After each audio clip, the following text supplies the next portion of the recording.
একদম শুরুতে আপনাকে একটু প্রশ্ন করি, যুক্তরাষ্ট্রে চলছে ফিফা ক্লাব বিশ্বকাপ। এবারের আসরটি আপনি কতটা উপভোগ করছেন? উত্তরটা যেমনই হোক, সময় থেকে শুরু করে ভেন্যু প্রায় সবই কিন্তু আগামী বছর যুক্তরাষ্ট্রে হতে যাওয়া ফিফা বিশ্বকাপে প্রায় একই রকম থাকবে। আর এ কারণেই ফিফা ক্লাব বিশ্বকাপকে বলা হচ্ছে ফিফা বিশ্বকাপের ড্রেস রিহার্সেল। আর এই রিহার্সেলে দেখা গেছে বেশ কিছু অসঙ্গতি, যে কারণে আগামী বছর হতে যাওয়া ফিফা বিশ্বকাপ ঠিকভাবে সম্পন্ন হওয়া নিয়ে দেখা দিয়েছে প্রশ্ন। কি কি সেসব বিষয় তা নিয়ে আপনাদের সঙ্গে আলোচনা করছি আজ আমি আসাদুজ্জামান লিটন।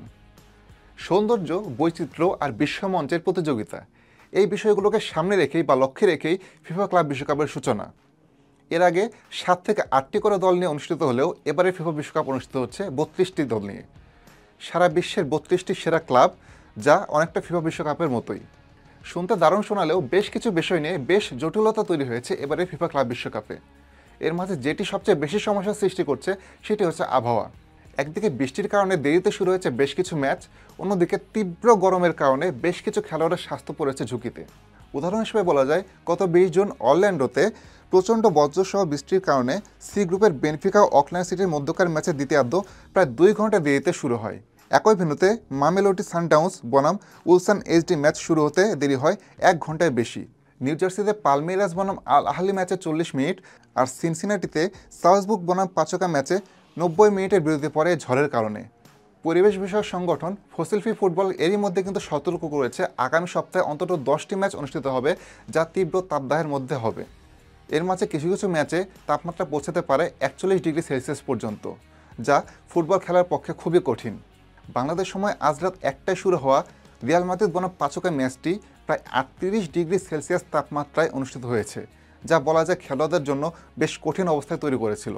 খেলার মাঝে 2বার করে বিরতি দিতে হয়েছে জাস্ট গরম থেকে বাঁচার জন্য। এছাড়া ন্যাশভিলে অকল্যান্ড সিটি ও বোকা জুনিয়র্সের মধ্যকার ম্যাচটিও নির্ধারিত 41 ডিগ্রি তাপমাত্রায় অনুষ্ঠিত হওয়ার কথা, যেখানে স্টেডিয়ামের মাঝেও ছায়া নেই বলে চলে। ফলে শুধু খেলোয়াড়রাই না, দর্শকদেরও কিন্তু বেশ তাপ সহ্য করতে হচ্ছে। আর এ কারণে দেখা যাচ্ছে দর্শক শূন্যতা। হ্যাঁ, এবারের ক্লাব বিশ্বকাপে কিন্তু দর্শক শূন্যতা ফিফা দুশ্চিন্তার আরেকটি কারণ। শুরুতে টিকিটের দাম বেশ চড়া থাকলেও এখন কিন্তু অনেক কমানো হয়েছে, কিন্তু তবুও খাকা করছে গ্যালারি।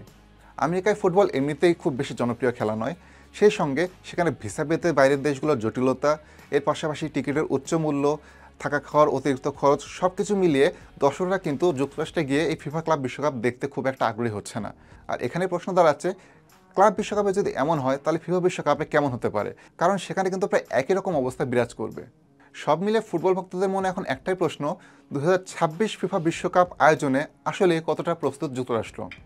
দর্শক, আপনার কি মনে হয়, আসলে কি যুক্তরাষ্ট্রে ফিফা বিশ্বকাপ সফলভাবে আয়োজন সম্ভব হবে? অন্তত ক্লাব বিশ্বকাপ কি সেই কথা বলছে? আপনার কি মনে হয়? উত্তর জানাতে পারেন কমেন্ট বক্সে। এতক্ষণ সঙ্গে থাকার জন্য ধন্যবাদ। খেলা সম্পর্কিত যে কোনো তথ্য ও ভিডিও দেখতে প্যাভিলিয়নের সঙ্গে থাকুন।